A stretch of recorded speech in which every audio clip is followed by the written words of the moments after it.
NHL picks for Tuesday, January 27th. Welcome in, guys, to PuckTime, WagerTalk TV. Andrew, Prez, and Buster with you today to break down a handful of games. We got some good games on tap. Sabres, Leafs, Sharks, Canucks, and Jets, and the Devils going head-to-head. I'll give you guys some props near the end of the show, and, of course, we'll give you guys some great promos as it is $5 Tuesday. Not just one play, but every play available from Cappers, as long as it isn't a $5 or 5% play available for just $5. And Prez, you have a big play going on the ice as well. Same thing with me. Good morning, man. How are you? I'm excited, Andrew. Great night last night. Swept the board 3-0. Had a huge 4% play on Arizona against BYU in college hoops. And Jesus, the ending of that game was intense. Arizona was up by 10 with a minute to go in the game. And BYU had a shot to win it all at the end. It was big block, actually. Great play by the Arizona defender. Great play. I turned it on with 5 minutes to go. You know how everybody jokes around that like the final 2 minutes in basketball is like half an hour or however long. I turned it on for like the final 8 to 10 minutes of that game. My girlfriend was like getting ready for bed, kind of walking around, doing her thing, whatever. She's like, "Are you still watching that game?" It must have been like 45 minutes. I swear, like 30, 40 minutes of how long that game was towards the end. But the free throws and the missed shot. But man, March Madness, it makes it a good thing. College kids can't hit free throws. Like college kids are the least. I don't know if it's because they're tired because there's not enough breaks. That's not true. I don't want to get into it. I don't want to sound racist, but that's not technically true. There are many Indiana college basketball players, people born in Iowa, in Indiana, in Wichita State, in Boise, that master the art of the free throw and can't do anything else. So I'm not buying what you're selling.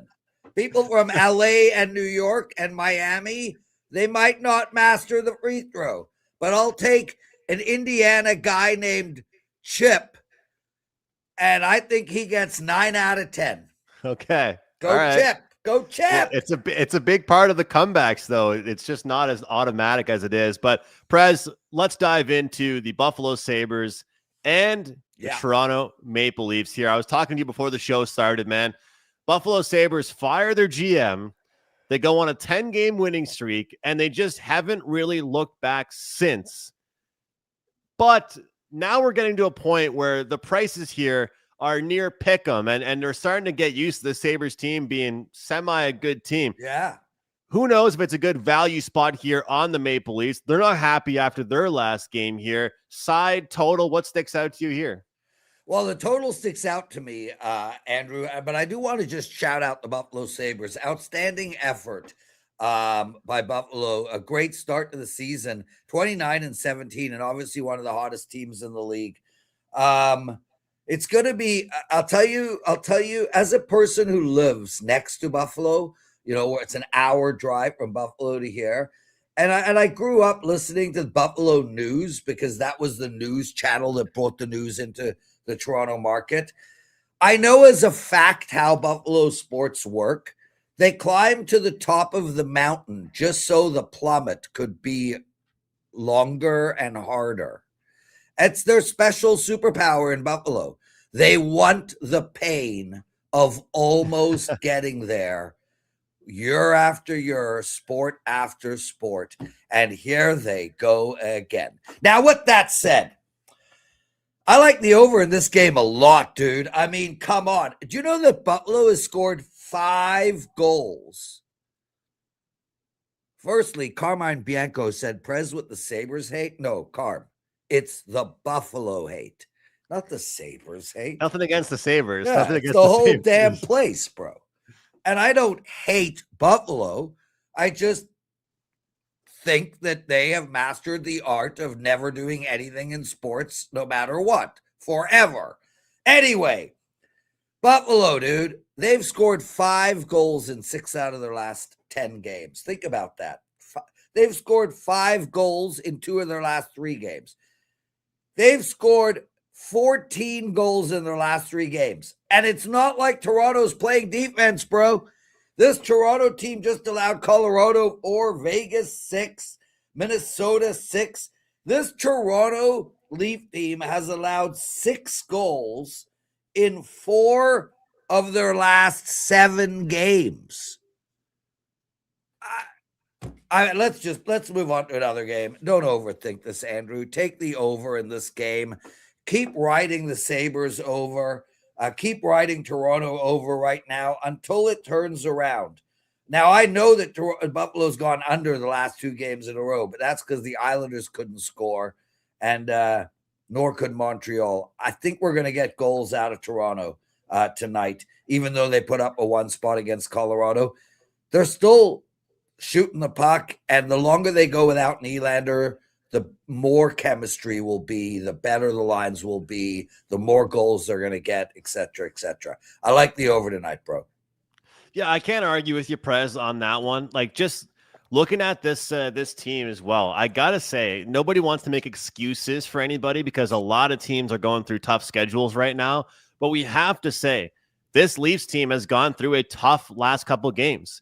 The Detroit Red Wings, they mean business. They're actually a good team in the Atlantic. You know, as much as they've driven me crazy this season, they mean business in the Atlantic Division. And then you look at, you know, the Avalanche, the Golden Knights twice, the Wild. Like, it has not been an easy last 6 games. With that said, for this Maple Leafs team overall. And so I do think their offense will show up, but I do still worry about their defense, to your point about Buffalo scoring. And I agree. I think they're going to put some goals up tonight too. But I mean, Andrew, not only are they allowing 6 goals in, 4 out of their last 7 games, but just go down the shots on goal: 36, 30, 41, 38, 30, 33, 41, 34.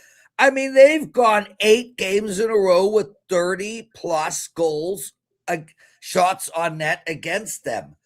I mean, the over for me.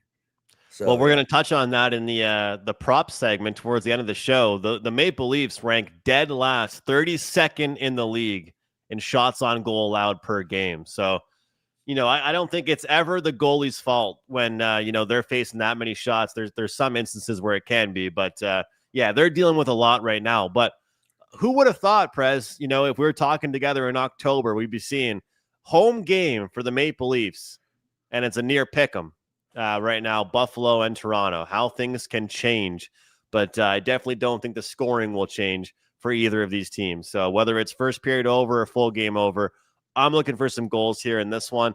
The big thing is, I wonder with the Maple Leafs is they got to continue to get that secondary scoring. Like, even if they can get Cowan to do something again and come with these other guys, but it can't just be Tavares and Matthews and the big guys, because I feel like for those players, when they even see another guy in the bottom 6 do something, it helps them. It sparks them out. It makes them feel like they're not the only guys out there that have to score. But Buffalo certainly looking pretty good right now. Let's bring in Don Buster. Prez, go ahead. Well, first, I'd like to promote. Secondly, we'll answer this question with Don. If Montreal had a good goalie this year, we would be in first place for sure. So let me promote quickly, and then let me get to that question, because I have one of those plays again tonight, Andrew. We were on here last Tuesday, and I begged you guys to buy my 4% NHL money line bet. Hundreds of you guys took advantage of that. It's only $5, and we won. The Tuesday before was exactly the same way. And tonight I got another one of those plays.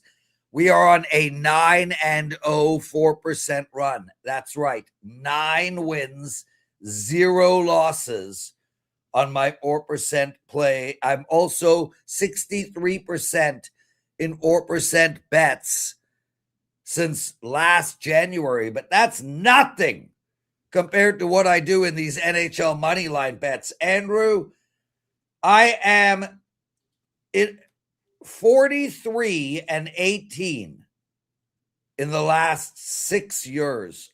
No, since 2022. 43-18 in these plays. Guys, it's $5. We've done this every Tuesday. We keep winning them. Head over to WagerTalk, grab my play. And now let's invite Don Pancho Gonzalez. You wanted to answer the question, and what about me? Yeah, I want Don to answer. Don is Buster is a Montreal fan. All right. So let Pablo Sanchez answer the question. There he is. Buster, if you thought you got a handful with me and Carm, you're in for a treat today with President. Buster, you look amazing, dude. Thank you, Lawrence. I appreciate that.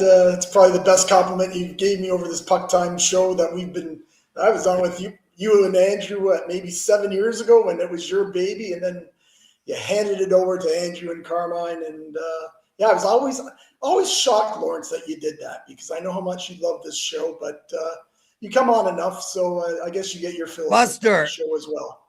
Buster, if it means anything, I started the college football show and handed it over. I started the prop show. I started the NASCAR show. I started the UFC show. I started the hockey show. I started every single daily show we have going because Johnny Detroit calls me up. Andrew, so it does make sense. Yes, of course. I called Johnny up like 8 years ago, and I'm like, we need to do a daily show. And I think PuckTime was the first daily show. We need to do a daily show. And he's like, you'll never be able to do it. You'll find reasons, and then this person, and then you're going to sleep, and then you're going to get high, and then you're going to have a hangover. And Yeah. Anyway, Don, you look like you've lost some weight. You look phenomenal, dude. Seriously. I actually have, Lawrence. I've been trying to live a little bit of better lifestyle. As you know, as you get older, you need to do that. Walking a lot more too, exercising a bit more. So trying the best, but I know you guys got a ton of snow there in your area. Carmine's threw out his back. I'm actually a little surprised about that, because I figured, Lawrence, you would maybe send over your crew to help him out, and you wouldn't have to, shovel it all. So I don't listen. Had he have asked me to send my crew over to shovel it, I would have. Yeah. So I don't know why you'd want to pick up a shovel. That's why I'm in Mexico. I don't even want to see snow. Dude, firstly, I love snow. Secondly, I don't shovel. Are you crazy? That's insane to me. I've heard that. Buster, let me ask you this. I know we got to get back on track, but I'll chime in here. I've heard people have talked about getting that it's like the seasonal depression, but the opposite way, where you have just one climate all the time. Have you ever missed the seasons, so to speak, of back home? I know. So Dan Alexander just moved back to Philly from California. He got to experience it where it was sunny every day. And he said, it's, to me, hey, it sounds kind of, privileged, horrible. But he goes, you actually do end up getting used to it, and it's not as special anymore. But my only counter argument is, I'd love to just even be able to say that, even just give me a year to be able to experience that. Then maybe I would miss that as well. Do you ever miss that? I truly don't. I know my wife does. She likes snow like Lawrence does. She used to ski a lot, and I know Lawrence likes to ski. So when you're still doing that, yeah, you're going to like the snow if you like snowmobiling, things like that. But for me, I was never one of those guys that liked the snow. The only events I did in the wintertime was inside drinking. That was my event, right? So Andrew, now being down here, it's again, I understand that, but it's for me, give me the sun all the time. Andrew, Friday night I went out with dinner with my wife and another couple, and my wife was talking, and I did this, and I got in a lot of trouble. I'm going to try it again. Oh, so you're allowed to get off track, but I can't. All right, Buster, Sharks and Canucks. What do you have for us? You gave us the ugliest game on the board. This is how we know the Sharks are getting a lot better, because the Sharks are decent fibs against the Canucks. They're evidently the worst team in the league. Nobody can really deny that. Are you taking the Sharks? Are you taking the dog here? What do you think? Well, I'm not going to be taking a side here, but we will talk about it. I actually was going to talk about the Vegas-Montreal game, but I'm on with you tomorrow, Andrew, and we get accused of talking too much Habs. So I decided I would do, because Brian Leonard hasn't been around for a while. He's been on holidays for a bit. So I decided I'd do my Brian Leonard and pick a game that is a little game that people might not want to look at. So when you look at this line, San Jose minus 125, that seems very fishy to me. Like we all know, Vancouver's lost 13 of their last 14. San Jose, they've gone 9-4 in their last 13, but they're only a 125 favorite. Again, very fishy. Truthfully, though, even though Vancouver is basically a total shit show, they've played pretty well in their last 4 games at home. Now, they've lost 3 of those 4 games, but they've been in every game, and they've only lost by a goal in the games that they lost. So when the team's in every game like that, now, truthfully, I would not talk anyone into taking Vancouver tonight. But this is more of kind of a warning to everybody out there, that because once you look right at that line, I do my lines at night. I quickly look through and go boom, boom. If I see something that stands out, automatically you look, oh, San Jose's a bet. I don't, not too fast. I don't think so. Like I say, even though San Jose's beat Vancouver twice this season, there is a little bit of revenge for Vancouver if you have something for that team to build on. And I heard, I'm not sure if it was Carmine, you, or maybe even Lawrence, was talking about how Vancouver, they are a professional hockey club. Bottom line, right? And they have been playing a lot better. You can see that they're trying to win. Will they be able to beat the Sharks? Yeah, it might be tough, but I'm telling you, this is going to be a close game. Now, again, gut feeling, and I talked about this 2 or 3 times this year on this show. And actually, every time those gut feelings, I've said that. Of course, I'm not going to bet that, but they have won. I mentioned about 2 weeks ago, we had Edmonton and the Islanders. And I sat on here and said, you know what, just gut feeling, I'm not betting it, that I would like the under. I think the under is the play. And I know I got a little pushback from you boys, you, Carmine, and yourself, Andrew, but it was 1-0. Again, not saying San Jose is could beat them up, but my gut tells me that the play could be Vancouver here. Am I going to put my hard-earned money on it? I wouldn't put your guys' hard-earned money on it. Not at all. But this is more of like, I would say, just a warning, just tread lightly. What I do like the over here in this game. Actually, San Jose has gone under in their last 5 games.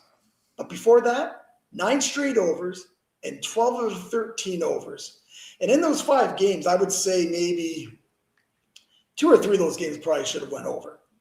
Now, Vancouver, even though they don't score a lot, when they've been at home, they've been on an 8-game homestand right now. They have gone 3-1-1 to the over so far. Now, when these teams have got together this year, as I had already mentioned, there was 1 over and 1 under. And the game that went under, I just want to make a little point here. Probably should have went way over. They had 2 power play goals. They had 14 opportunities, so 2 for 14. In the next game that did go over, there was 9 power play opportunities. They did score a couple goals there as well. My point here is that these teams get together. They seem to play a little bit more open because San Jose is one of those clubs that I believe is just like Anaheim. They're an over club, regardless of what's happened these last few games. And both these teams, they tend to give up a ton of goals. Vancouver has allowed the most goals in the NHL, and San Jose comes in at 7th. So both teams, they're a little suspect on defense, I would say. So because of that, I do like this game over. I do think Vancouver can't win a 2-1 game, so they're going to try to score some goals. Again, I don't want anything really to do with this. My gut tells me Vancouver can win this one, but the play is the over. It's hard to argue an over there because just how consistently bad that Vancouver team has been defensively. Like, they're just giving up. And Buster, anytime I think to myself, maybe, just maybe, they'll give us a good defensive effort, they don't anyway. So I listen, I love being here. Do you want my thoughts on this game, or do you want me to just look good? And I look good. I can look good. I can just sit here and look good. Like, we're going to get your thoughts on the next game, Prez. We haven't seen. You know what? Oh, there we go. Yeah, do the flexes, Prez. We haven't seen that much lately. Oh, you took him right off there, Andrew. I took him off the screen. I like Vancouver a lot. Okay, go on. Oh, really? Okay, well, we're both thinking the same way. All right. No, we're not. I like Vancouver a lot. You're sitting on the fence. Yes, I am, because I'm not going to bet Vancouver after they've lost 13 out of 14. It's just, they're 12 out of 13. Well, Fred isn't going to bet them either. He's just going to tell us tomorrow if they win that he feels good about it. But I don't think he's betting it either. Are you, Press? I don't know yet, but probably am. I likely am. I bet them last game against Pittsburgh. They lost 3-2. Yeah, but you know what, Lawrence? At that price, can you bet Vancouver like plus 15?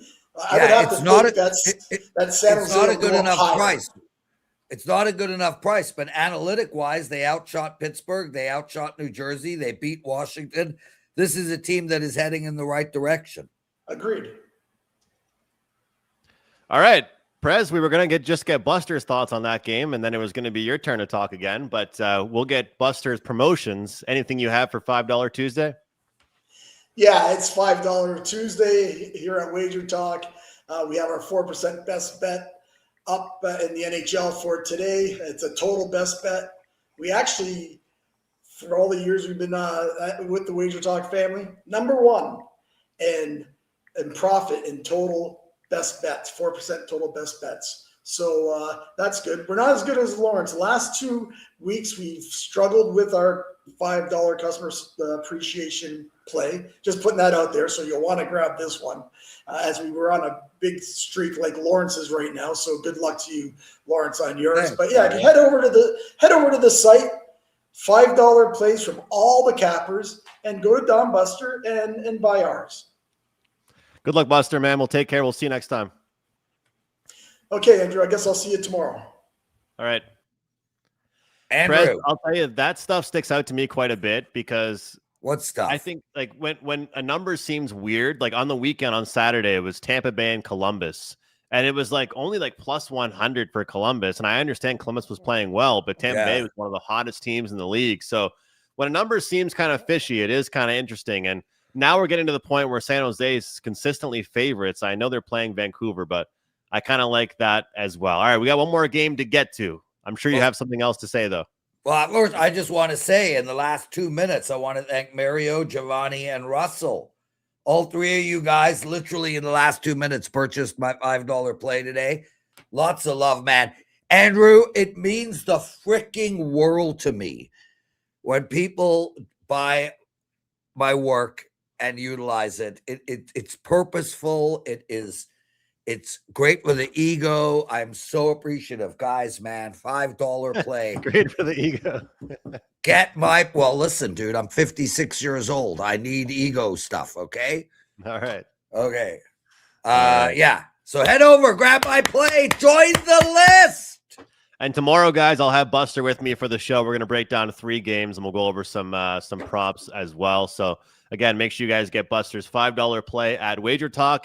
Get Prez's big, money line play you said, Prez? Yeah, and I've got a team total tonight in the NHL, and you guys can, of course, get my college basketball play. It's a total play as well. Running pretty hot in the NHL overall, and I think it's been a really profitable last few weeks overall. January started off cold. I won't lie. January started off cold. The first week and a half of January was cold across all sports. Past few weeks, we've really, really picked it up, but I think around plus 15, 20 units. So we'll take that. It's a slow grind, and especially when I'm low volume like the way I am, that's all that matters is one winner a day keeps the doctor away. Prez, this is one that I like here. I'll just say real quick, I already did a video on this. I like the Jets plus 105. First game back from a road trip for the Devils. They're 3-1 their last 4 games, but they did drop that last game of the road trip against Seattle. And I'm not a huge coaches quotes guy at all. And I know some handicappers are. I don't necessarily think they do any good because coaches can be very, very cliche. And I feel like you could twist any quote any different way, and handicappers do it to appease their way of thinking. That being said, when a coach says that was the most embarrassing game I've seen in a long time, I'm embarrassed for our team. We looked like we were playing pond hockey out there. Nobody wanted to be there. Nobody wanted to play. It was embarrassing. We have to be much better, and we will be. And every leader on the team says that they will be. Then I'm back in the Winnipeg Jets. It's a veteran team called out by the coach. I still believe they have it in them to bounce back in a strong way. Plus 105 for me. What's your take on this game? Well, let me just firstly speak conceptually here. I agree with everything you're saying in regards to the Winnipeg Jets. I think when you look at this team, they have 47 points on the season. They are 8 points out of a wild card spot. And I think this is a big-time bet on team moving forward. I would not bet them tonight, Andrew, because I feel exactly the same way about the New Jersey Devils. This New Jersey Devils team is 56 points. They're 5 points out of a wild card spot, and I think they are a bet on team moving forward. Both of these teams are coming out of horrific slumps. So what do you do in tonight's game? You take the under, dude. The under is the play, and I know it's 5.5, but if you look at this are a lot of ones on tap. New Jersey just put up 2 goals against Seattle. But before that, they played Vancouver, and it was a 5-4 game. But Edmonton, 2-1. Calgary, 2-1. Carolina, they only scored 1 goal. Winnipeg only scored 1 goal their last 2 games. The game before that, they held their opponent to 1 goal. The game before that was 2-0. One of these teams is not getting more than 1 goal tonight, Andrew, and I don't think the other is getting 5. So, a 3-2 game feels like a very realistic score to me, and that's still under the total. I love the under in this game, Andrew. You know what? I lean that way as well. I do. And I think that realistically, when you look at how the Winnipeg Jets typically respond, I kind of correlate them to the Minnesota Wild. Maybe not the Minnesota of these days, but there's certain teams that when they respond after getting embarrassed, and I use that word from the coach's quote, they respond with defense, right? So I'm with you. I think regardless of who wins, I could see a 3-2, but there's a reason it is a 5.5 as the total, right? Yeah, gotta get through that empty net if it's 3-2, that's for sure. But I think 3-2 is a big number too. Like Andrew, would you say this game has more likely to be 2-1 or 4-3? Definitely 2-1 for sure. Then the overs, then the under is the play, because 2-1 still gives you 2 extra goals. And I think that when you look at this game, like the reason why I lean towards Winnipeg, though, is because I was looking at some of the websites I use for the recent stats, and Jake Allen, 878 save percentage last 3 games. Hellebuck's kind of getting back to his old form. I think, unfortunately, one of the reasons why the Jets weren't playing the way they were was that people didn't realize, I don't think, Prez, how much Hellebuck carried them. Would you agree with me on that? Like how much they really rely in the regular season. But Andrew, they're loaded on defense. They got talent up front. They got 3 solid lines. This is a good Winnipeg team, dude. Washington Redskins, right? Jets are an over team now for the most part. Well, I mean, they've gone under, they pushed last game at 6 and they went under 3 in a row before that. They're 29-20 to the over this year. They're not going to end up 9 games, 18 games or 15 games over when all's said and done. I would look at a team that's 29-20 to the over, that's perennially played to the under, as a team that is about to start playing a whole lot of unders. Yeah. Well, let me ask you this, Prez, because for me, with my handicapping, I've said that sometimes I have a bad habit of trying to decide too many times when a team is going to snap out of a slump instead of just betting on hot teams. Like I still to this day haven't bet on Colorado enough this year. I'm sure. Yeah, I don't think I bet on them once. I bet on them on MLK Day, and that might have been like one of the few times I have. So with 2 teams like this, do you kind of wait until one team starts to get rolling, or how do you, because I know you're like me, like you like to, have the team that's a little bit hot before you get going with them. How do you approach these struggling teams? Well, so if you're going to lose 5-6 games in a row, I'm going to bet the second game after you win one. So that's sort of how I will attack it. So here you have a scenario where New Jersey has won three in a row. They beat Calgary, Edmonton, and Vancouver. Then they lost to Seattle, but they outshot Seattle 29-18. So I think New Jersey had their power play was 2 of 4. I did not watch the New Jersey-Seattle game, but if Seattle scored 4 goals on 18 shots, one would assume that New Jersey played outstanding that game and had bad puck luck. Mm-hmm. So I think, and New Jersey has also won 5 of 7. So, I'm looking at New Jersey and saying, okay, they're in the zone. They're playing good hockey. It's time to bet on them. Whereas Winnipeg won 4 in a row. Then they lost 2, then they won 1, then they lost 2. So now I'm starting to think with Winnipeg, maybe they haven't entered the I'm going to win 8 out of 10. So I'm waiting for Winnipeg. If Winnipeg wins tonight, I'm looking to bet on them in their very next game, except it'll be in Tampa Bay. So that's not true. Tampa Bay, Florida, and Dallas coming up next for Winnipeg. They might be in a lot of trouble. That's the thing when you forecast these schedules and you look at it, because what would you rather have, a tough schedule to start the season or a tough schedule to end the season? And the thing is now they're getting into that point to end. Yeah, and they're getting into the point now though where they wish they had a couple lighter games right now. Remind people at home, guys, only about 5 or 6 games left for some of these teams before the Olympic break. It will be a 2-week pause in the NHL. So a lot of these teams really pushing for some strong results before the Olympic break. And I will be handicapping the Olympics. And as I mentioned yesterday with Andy Lang, I'm excited. I'm going to be doing a post-game show with the Hockey News for every single Olympic game. You guys can catch me on that as well. All right, really quick, I'll give you guys my my props here for today. Yesterday, we did cash a plus 240. These are a handful of picks that I do like. And once again, I'll remind you guys, as I do every single day, you can individually bet these as well.